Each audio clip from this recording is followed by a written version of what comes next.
We are here at Sycamore Shoals, a Revolutionary War and Colonial War historical site in East Tennessee. We are walking towards the visitor center, and it's a perfect example of how terrain can make things easier and harder to locate, to defend, or attack as we're walking over the little rise. My cohorts with me are Tommy 2 and Jack.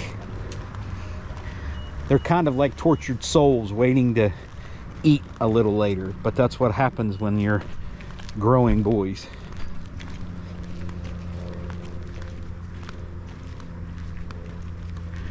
This site is where the Over Mountain men gathered to go across the mountains into North Carolina to fight Tarleton. Made famous in the movie The Patriot, directed and produced by Mel Gibson. At least that's what seems like it rings a bell. The park is free to visit. We are entering the guest center. Oh, they have the museum closed. 1 p.m. It is currently 11:50. So we may hit this on the way back when we're done with the, if it's open. But this is the gift center.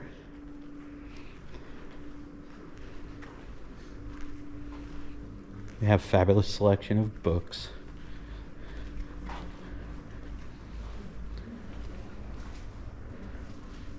This is an excellent read. This is an excellent read.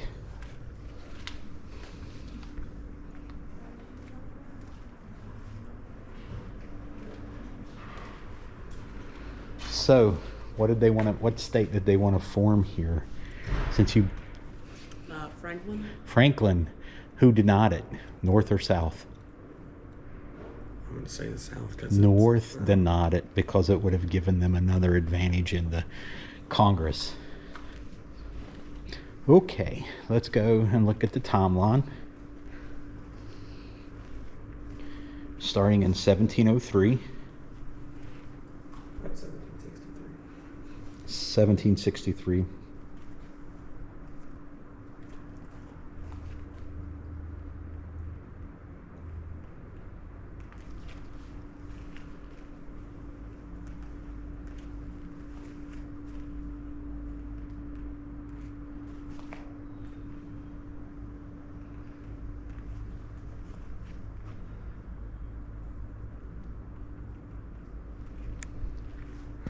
And the main attraction is out here on the back side of the visitor center. It's neat how they have the ramp set up like a fort's rampart to come in and out.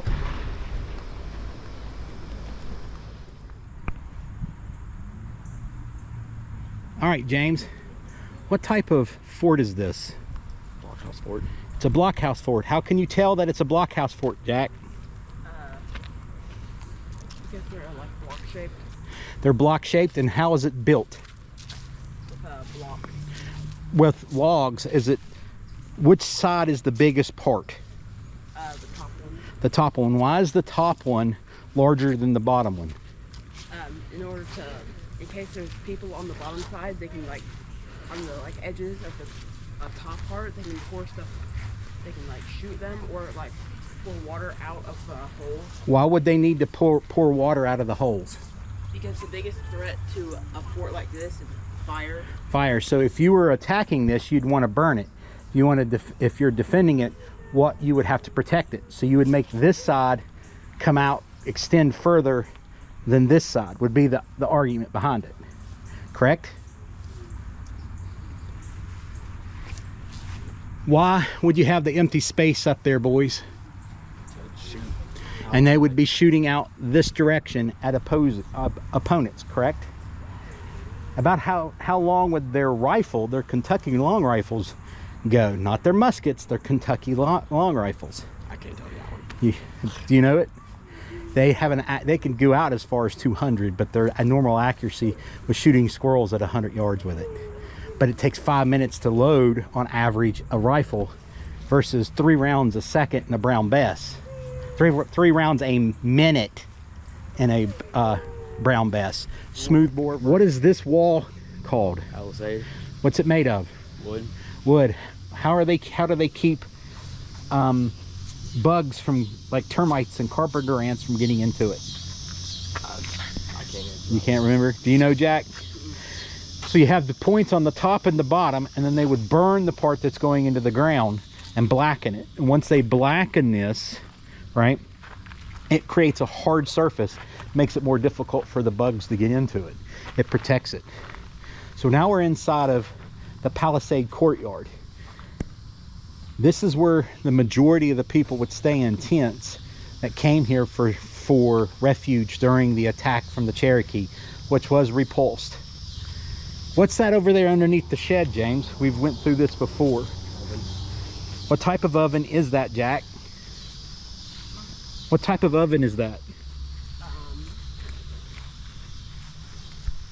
Stone brick oven. Correct. What type of heat source would you use? Wood. Wood. You fire, right? You would use wood fire, and you could be able to bake all kinds of bread. Why is that outside and not inside the house? The number one threat to these structures is fire. So if you have to build a fire to cook, what do you want to do? You want to have it in your house? You probably want to have it outside because it's probably catching fire. Correct. Good. That's a good. And then if you look, come here, Jack. Watch out for the mud. Look straight back. Why is that door on that side directly in line with the door in this side? What does that allow to happen? Did they have AC back then? No, it allows like ventilation to go. Ventilation. And are the windows the same? Do they have the windows in the exact same locations? Yeah. So it allows the air to flow in and out. So that removes, what does fire create? Carbon dioxide. Well, yeah, but what does it create that you see? Smoke. Smoke. So it allows the smoke to get out. Are we in the south or are we in the north? We're in the south. Is it hot or is it cold? Hot. So it allows for the heat to do what? Like go like straight through one side to the other. Other side, and allows the air to be pulled, the cooler air to be pulled in. So it's a ventilation system. Now, what is the point of the points on top of the palisade? If someone was trying to climb over them, they might get impaled by them. That is the correct answer, using correct language. Now, if you were having to house out here, where would they go to the potty? Not in their houses. Not in their house. Well, they would. They'd use a chamber pot. But what would they do with it? Dump it over. What's that right there? Probably where they dumped it. That's where they went to the potty. That's called an outhouse.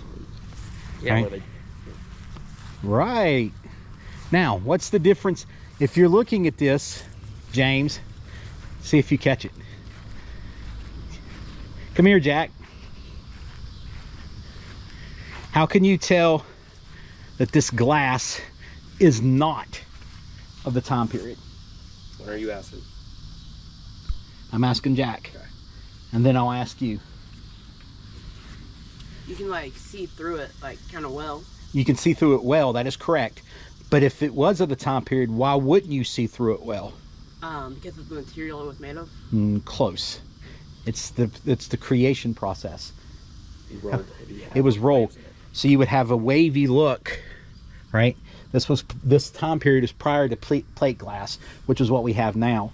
They would blow it up, create a cylinder, slice it while it was red hot, and lay it flat. Have you ever taken something that was rolled up and laid it out? Yeah. Gets waves in it, don't it? Or wrinkles is what we call it. This would have the same thing. Now, how can you tell that this person had money versus this person not having money? They had more windows. Well, they had more windows. That is correct. What else? What else can you tell? Looks like they have like a bigger roof and like They have a bigger roof, bigger chimney. a bigger chimney. What's the chimney made out of? That one's made of wood, but that one's made of brick. Brick. What else does this one don't have that one had? Oh, that one doesn't have windows. It doesn't have like glass windows. Doesn't have glass windows. Are we in a city, or are we on the frontier in this time period? Frontier. So where did that glass have to come from? Like right here, they would have to do it. Or would they make it themselves, or would they import it? Probably import it. They import it. Would that cost more, or would that cost less than making it?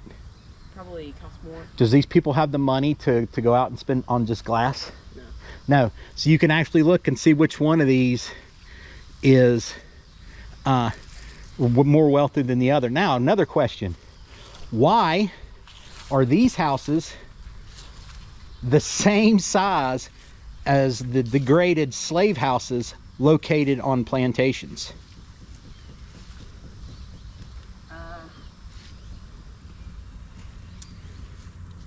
I wish we could get into one, because I'd really point it out to you. What did they use to heat? Fireplaces. Fireplaces. And when they had these fireplaces that you could see, right? Was it like today's fireplaces that had the blowers and blow the heat out, or is it had the slants on top of the fire to help angle the heat out, or did it just go straight up? Just go straight up. Okay, so have you ever been camping in the wintertime? Yep.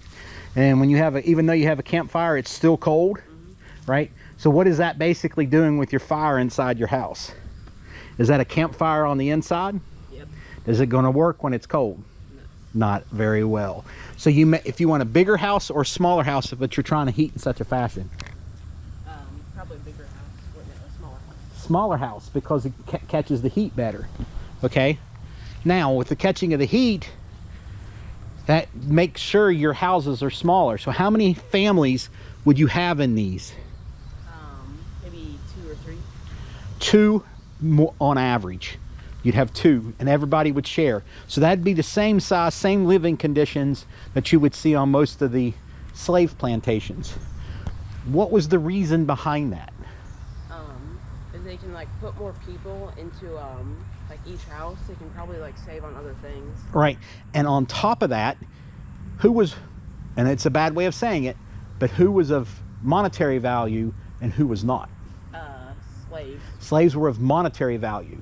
So you wanted to protect your investment. Now, when you look at this, which one of these is a house and which one of these is actually a tavern? Because one of them is a great example of what would be classified as a mansion on the colonial period. Probably the bigger one. The bigger one, because it's got how many stories? 2. 2. And if we could get inside of that one, what would be the primary light source? Candles. Candles. Have you ever been in a candle, or lit by one candle that had wood walls? Is it dark or is it light? Dark. It's dark. And that will conclude this section.